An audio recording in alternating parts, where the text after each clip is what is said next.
اعوذ باللہ من الشیطان الرجیم بسم اللہ الرحمن الرحیم الحمد للہ رب العالمین وصلی اللہ علی سیدنا محمد وآلہ الطاہرین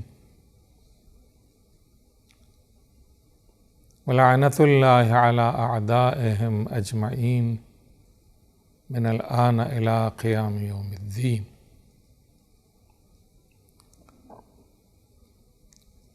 عزیزان گرامی، ہماری آج کی گفتگو دنیا اور آخرت سے متعلق ہے۔ دنیا یعنی جہاں ہم رہ رہے ہیں، اور آخرت یعنی جہاں ہمیں جانا ہے اور ہمیشہ رہنا ہے۔ دنیا عالم مسافرت ہے اور آخرت ہمیشہ رہنے کی جگہ ہے۔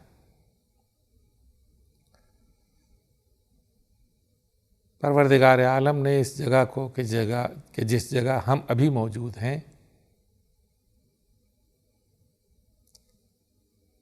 چونکہ خداوند عالم نے اسے بنایا ہے، لہذا بہترین شکل و صورت سے بنایا ہے، بہترین مناظر کے جس میں انسان گم ہو جاتا ہے اسی دنیا میں ہے، بہترین لذتیں کہ جن سے انسان اپنا دل نہیں کھینچ سکتا اسی دنیا میں،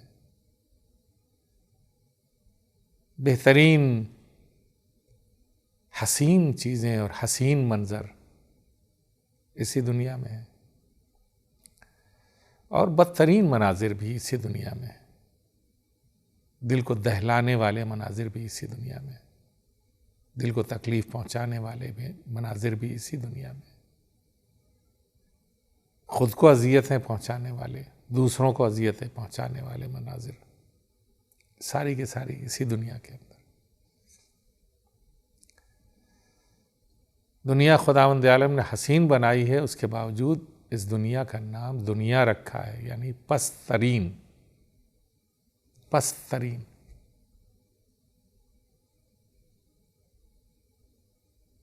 اور یہ بھی ایک خصوصیت ہے اس دنیا کی کہ کوئی بھی چیز یہاں دائمی نہیں ہے،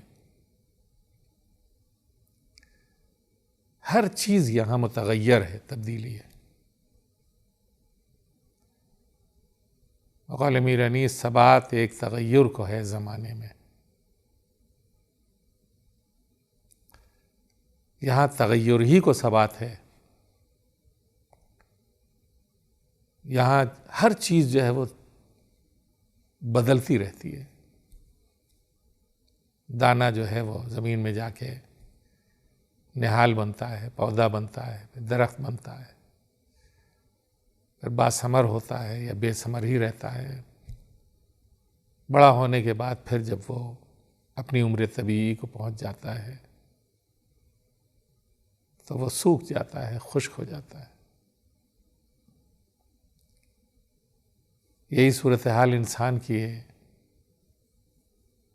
انسان اس دنیا میں آنے کے لیے اس کے لیے مقدمے فراہم کیے جاتے ہیں۔ وہ ایک نطفہ ہوتا ہے، نجس پانی کا قطرہ، پھر وہی مختلف تغیرات کے ساتھ اس دنیا کے اندر آتا ہے، بچہ آتا ہے، بچے سے نوجوان ہوتا ہے، نوجوان سے جوان ہوتا ہے، اس کے بعد ادھیڑ ہوتا ہے، پھر بوڑھا ہوتا ہے، ختم ہو جاتا ہے۔ تغیر ہے اس دنیا کے اندر۔ دنیا میں لوگ آ رہے ہیں اور جا رہے ہیں، آ رہے ہیں اور جا رہے ہیں۔ حقیقت دنیا یہ ہے، اور ہم جو ہے وہ یہ سوچتے ہیں کہ اس دنیا کے اندر ہمیں رہنا ہے،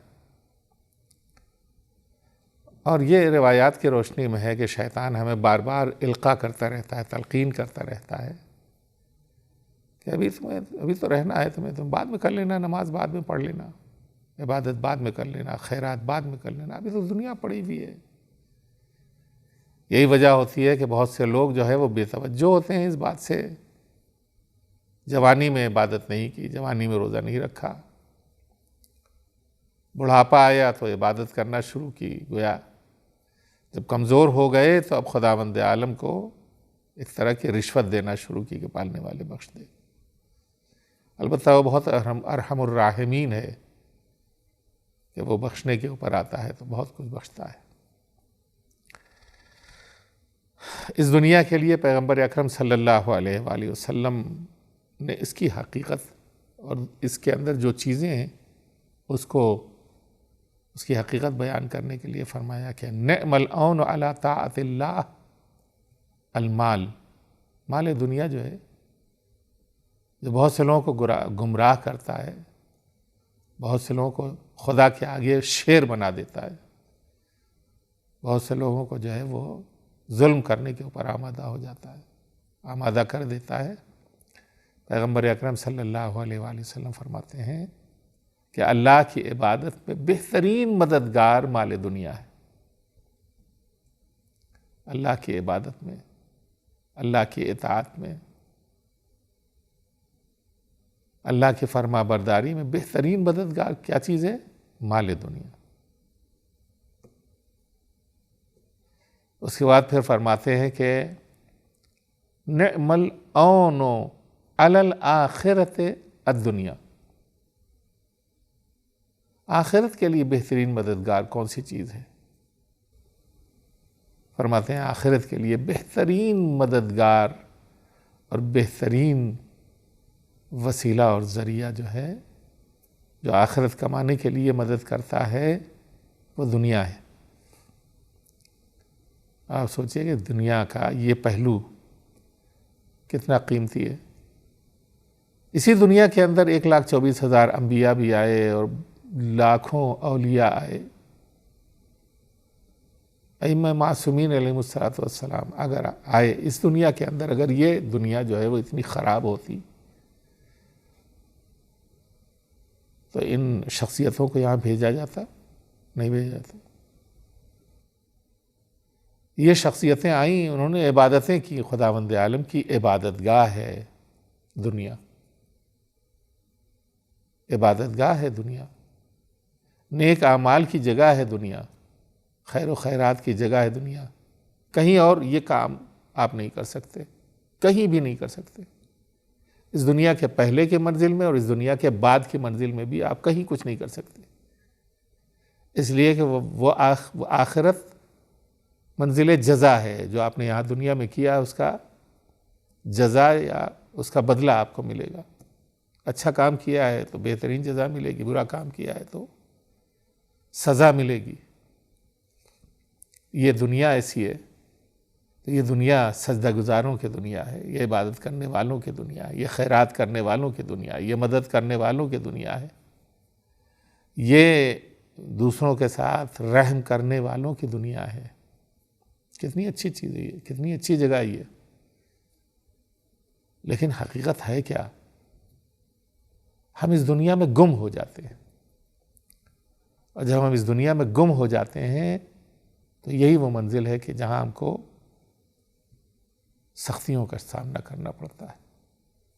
جب ہم اس دنیا میں گم ہو جاتے ہیں تو ظالم ہو جاتے ہیں، اس لیے کہ اس دنیا کی نعمتوں کو اپنے لیے سمجھنے لگتے ہیں۔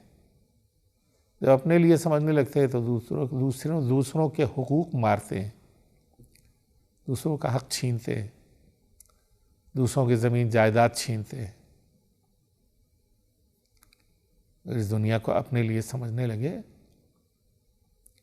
تو ہم سے ظلم ہونے لگتا ہے، ہم سے برائیاں ہونے لگتی ہیں۔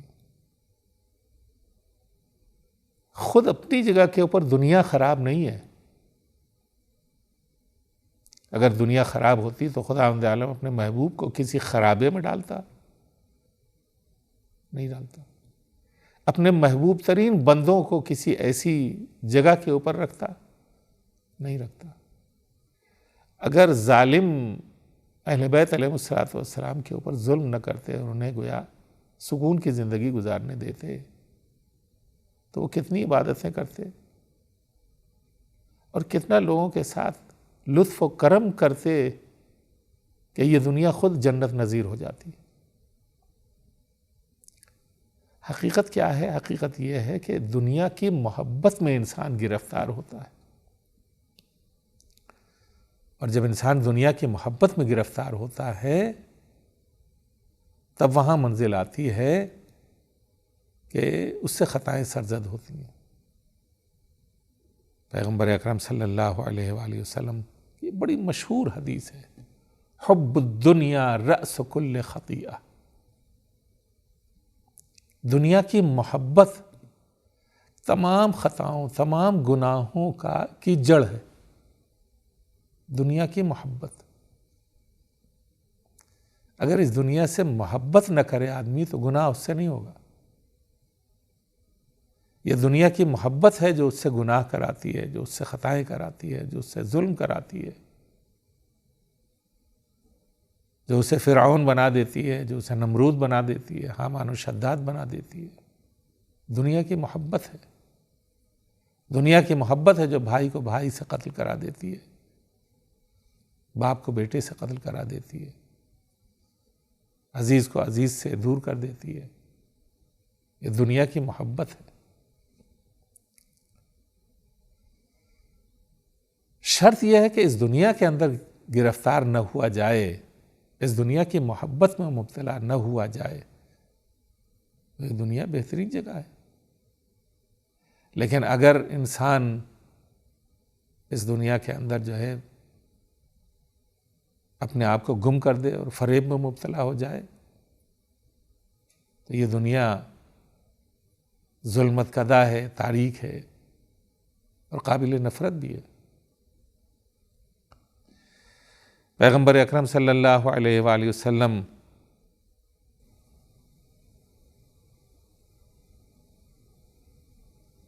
نے اسی سلسلے کی ایک حدیث ارشاد فرمائی کہ دنیا سجن للمؤمن وجنت للکافر،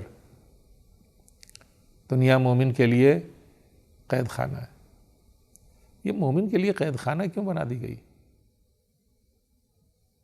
اس لیے کہ مومن خدا کی نافرمانی نہیں کرے گا، مومن خدا کی نافرمانی نہیں کرے گا، اور لوگ خدا کی نافرمانی کریں گے۔ جب لوگ خدا کی نافرمانی کریں گے اور دنیا خدا کی نافرمانی نہیں کرے گا تو جو لوگ نافرمانی کرنے والے ہیں وہ اس بندے مومن کو جکڑ کے رکھیں گے۔ اس کے سامنے اتنی رکاوٹیں کھڑی کر دیں گے کہ وہ سکون سے زندگی نہیں بسر کر سکتا۔ یہ ہو گیا قید خانہ، آرام سے زندگی بسر نہیں کر سکتا وہ۔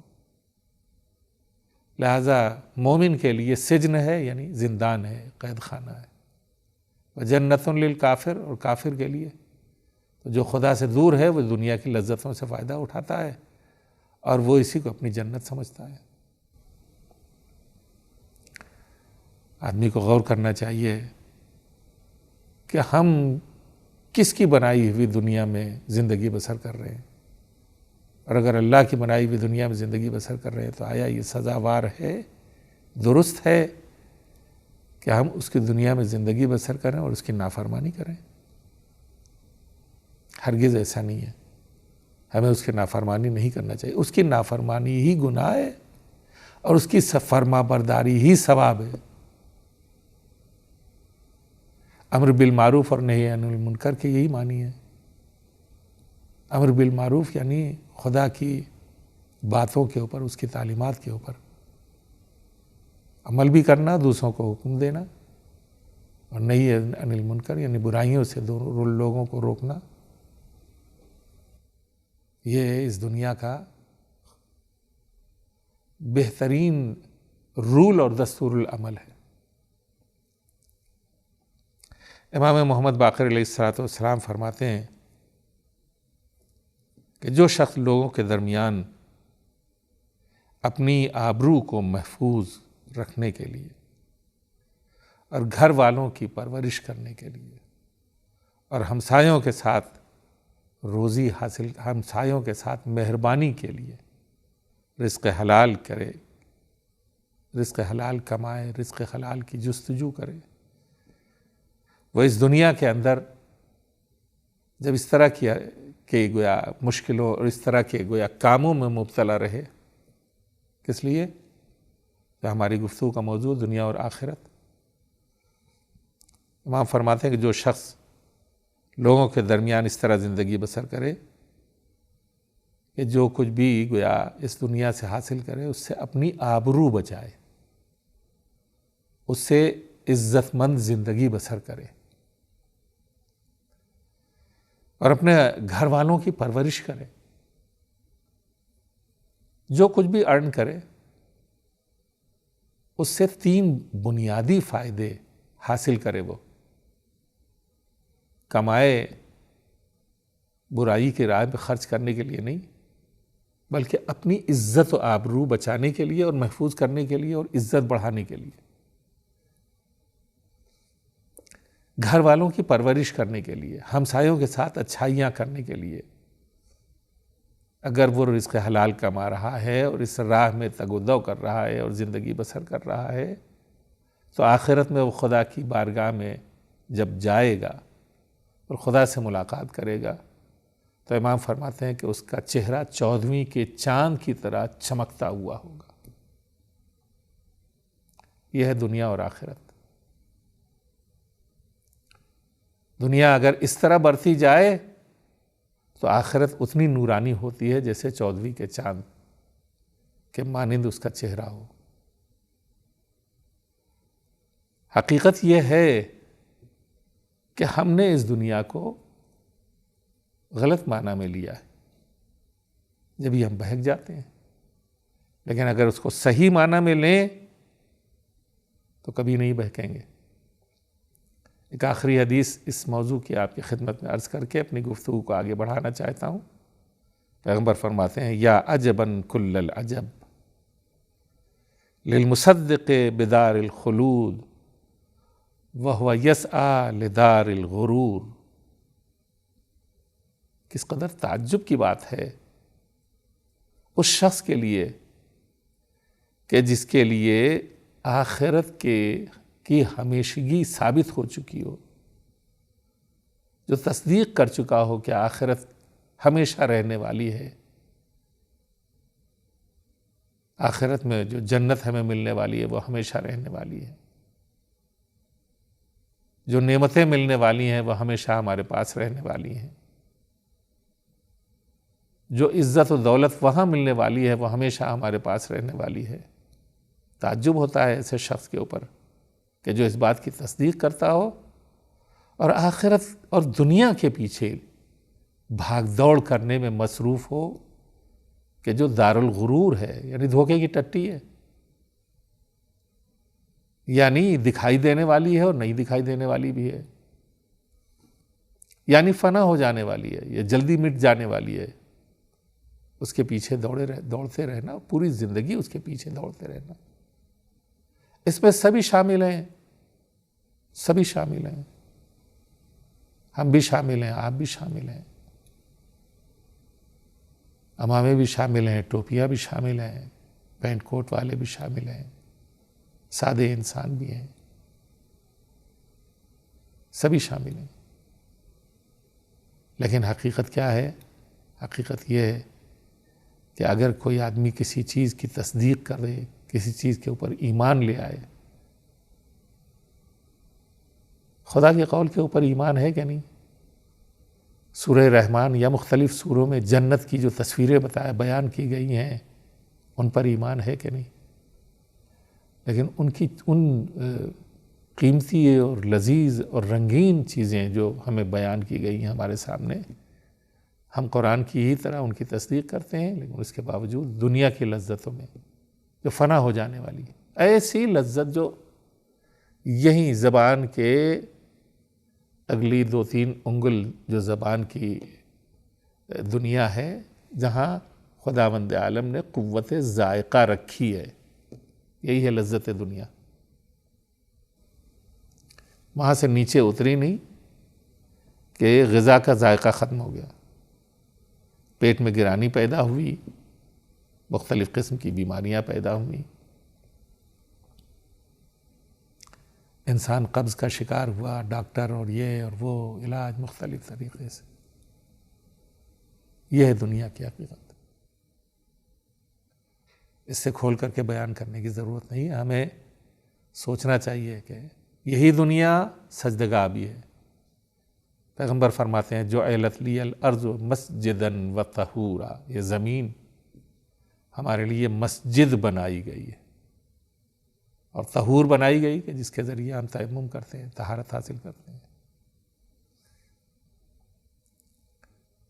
تو یہ مسجد ہے، یہ سجدگاہ ہے، یہ عبادت گاہ ہے، یہ گم ہونے کی جگہ نہیں ہے.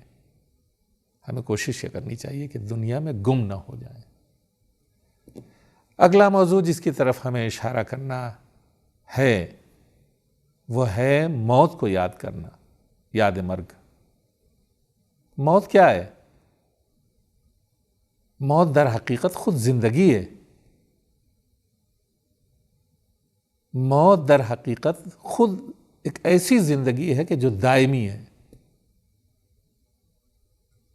موت ایک ایسی نعمت ہے کہ جو گناہوں کا کفارہ ہے. موت ایک ایسی چیز ہے کہ جسے مومن کے لیے تحفہ کہا جاتا ہے. ہم سے تاکید کی گئی ہے کہ ہمیشہ موت کو یاد کرتے رہو. جو لوگ موت کو یاد نہیں رکھتے وہ ظالم ہو جاتے ہیں.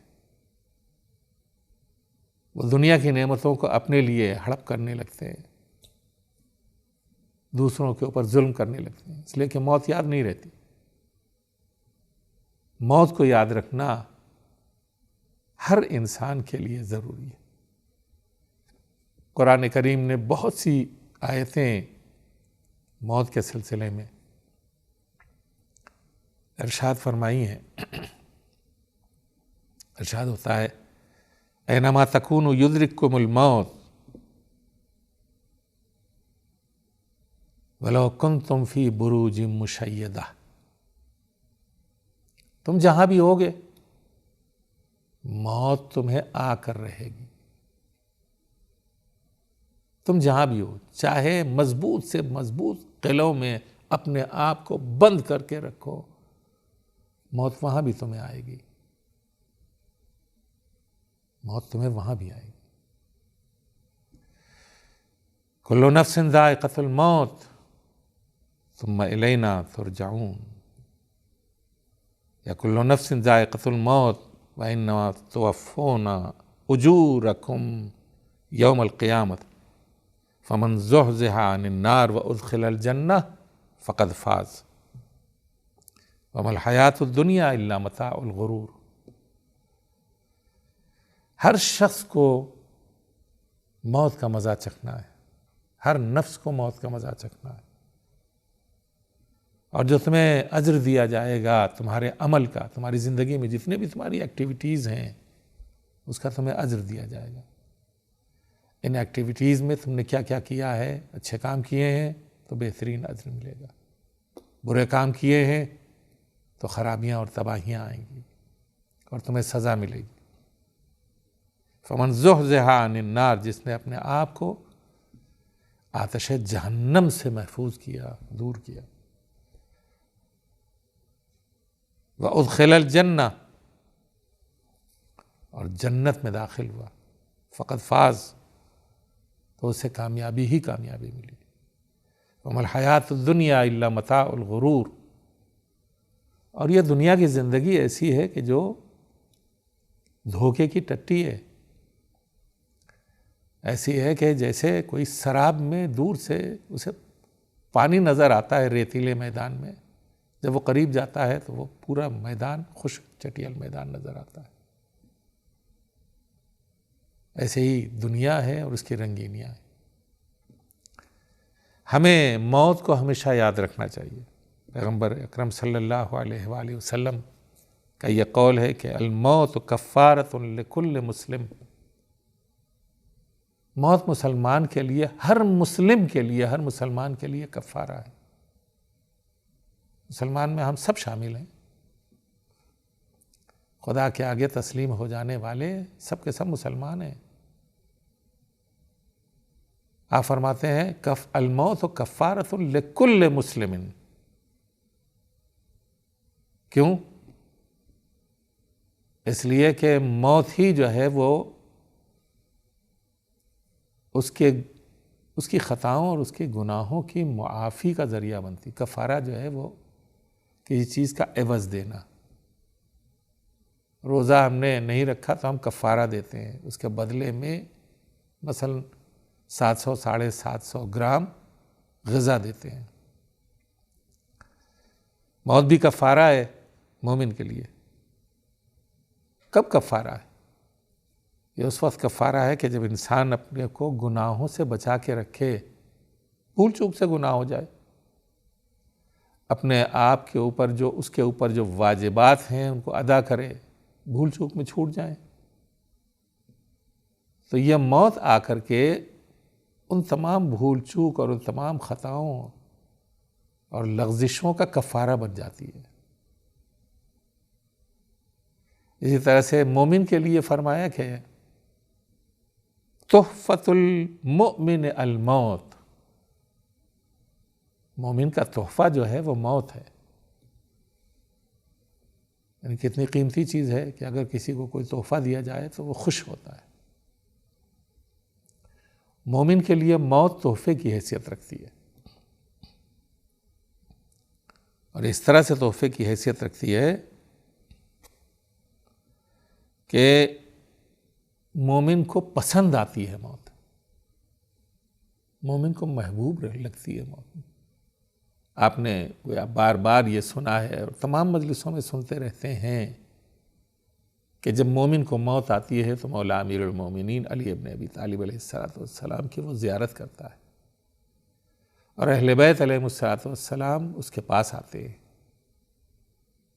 اور اس کے قبر میں بھی تشریف لاتے ہیں، اور اس کے بعد پھر اسے خوشخبریوں پہ خوشخبریاں ملنے لگتی ہیں کہ وہ ہر ان مقامات کے اوپر کہ جہاں اسے مدد کی ضرورت ہوتی ہے، اہل بیت علیہ السلام اس کی مدد کے لیے موجود رہتے ہیں. وہ اعمال کے جو اس نے انجام دیے ہیں، نیک اعمال، نماز، روزہ، حج، زکوٰۃ، خمس، جہاد، ولایت اہل بیت علیہ السلام، یہ سب اس کے قبر میں آتے ہیں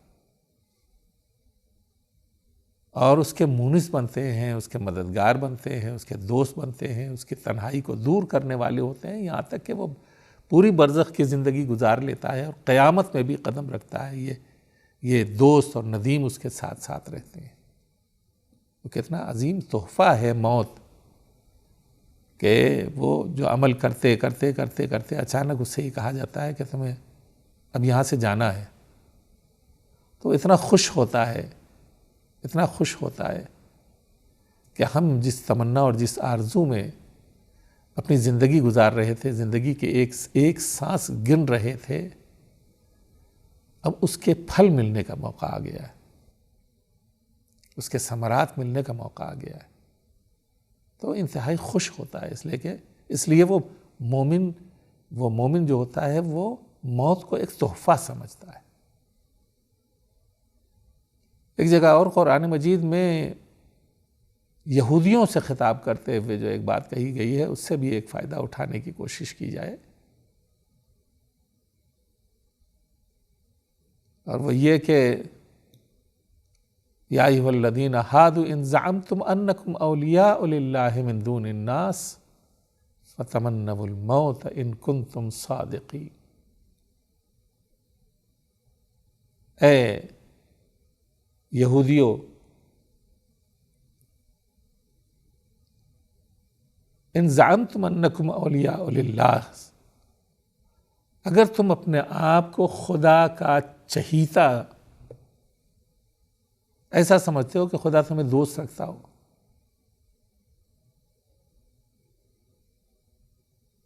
لوگوں کے برعکس تم سمجھتے ہو، تم کہتے ہو کہ ہم خدا کے چہیتے بندے ہیں، خدا ہم سے دوست رکھتا ہے، ہم کو دوست رکھتا ہے، ہم سے محبت کرتا ہے. دوسرے لوگ، ان سے اللہ محبت نہیں کرتا، ہم سے اللہ محبت کرتا ہے. تو اگر اللہ محبت کرتا ہے تو محبت کی شرط کیا ہے؟ فَتَمَنَّوُا الْمَوْتَ إِن كُنتُمْ صَادِقِينَ. اللہ سے محبت کی شرط یہ ہے کہ موت کی تمنا کرو. خطاب تو یہودیوں سے ہے، لیکن ہمیں یہ بتایا جا رہا ہے کہ اللہ سے محبت کی شرط اولی یہ ہے کہ انسان موت کی تمنا کرے، اس لیے کہ موت اسے خدا سے قریب کرنے والی ہے، موت اسے اپنے محبوب پروردگار سے جوڑنے والی ہے۔ تو اگر ایسا ہے تو خداوند عالم کا یہ حبیب یہ جو فرماتا ہے کہ تحفۃ المؤمن الموت، مومن کے لیے موت جو ہے وہ ایک تحفے کے مانند ہے۔ یہ یوں ہی سی بات نہیں، حقیقت ہے،